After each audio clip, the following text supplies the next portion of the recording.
নমস্কার বন্ধুরা, মল্লিকস কিচেন থেকে সবাইকে জানাই অনেক অনেক স্বাগত। বন্ধুরা, আজকে আমি একটি রেসিপি বানাবো, ডিম ডাল পকোড়া। তো এর জন্য লাগছে, এখানে আমি 200 গ্রাম মতো মুসুর ডাল বেটে নিয়েছি, পেঁয়াজ কুচি, লঙ্কা কুচি, বেসন, 3টে ডিম আর ধনেপাতা কুচি, লবণ, হলুদ।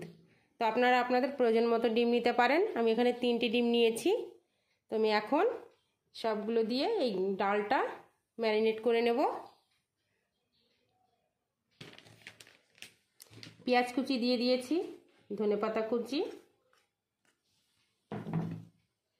লঙ্কা কুচি, বেসন,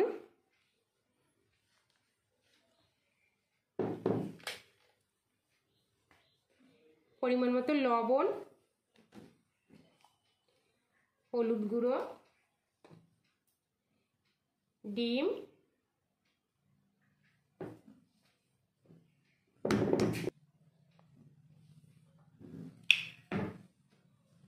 দিয়ে আমি ভালো করে মেখে নেব।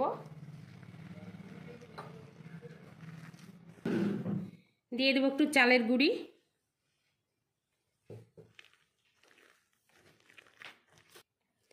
মাখানো হয়ে গেছে। এখন আমি ভেজে নেব।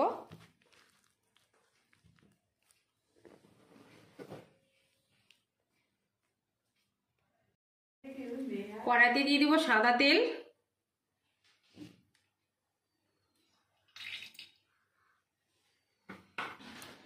তেলটা গরম হয়ে গেছে, এখন বড়াগুলো ভেজে নেব।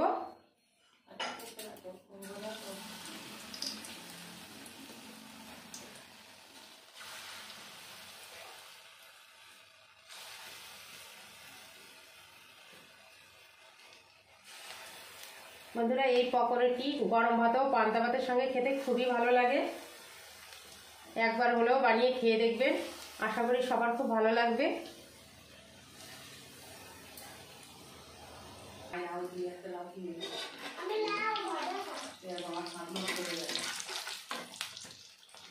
বড়াগুলো উল্টে নেব।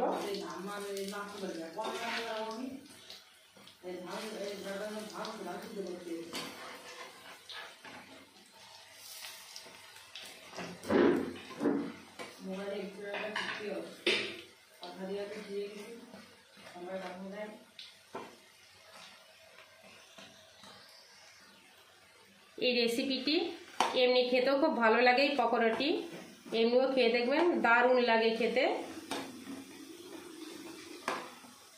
পান্তা ভাত বা গরম ভাতের সাথে তো কোনো কথাই নেই, খুব সুন্দর লাগে।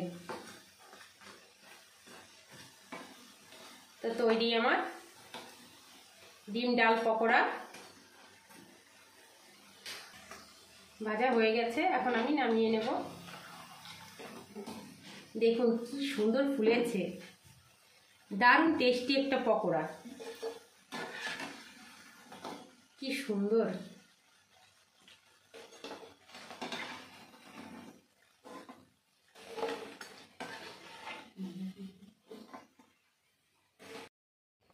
তৈরি হয়ে গেছে আমার পকোড়া। বন্ধুরা, আপনারা মটর ডাল দিয়েও বানিয়ে খেতে পারেন, খুবই সুন্দর লাগে। তো দেখুন, এই যে সন্ধ্যার টিফিনে সস দিয়ে বড়াটা খেতে খুবই সুন্দর লাগে। তো রেসিপিটি ভালো লাগলে চ্যানেলটিকে সাবস্ক্রাইব করে পাশে থাকবেন, আর একটা লাইক দিতে ভুলবেন না। তো ভালো থাকবেন, সুস্থ থাকবেন। আজকের মতো বিদায়, দেখা হবে আগামীকাল নতুন কোনো রেসিপি নিয়ে।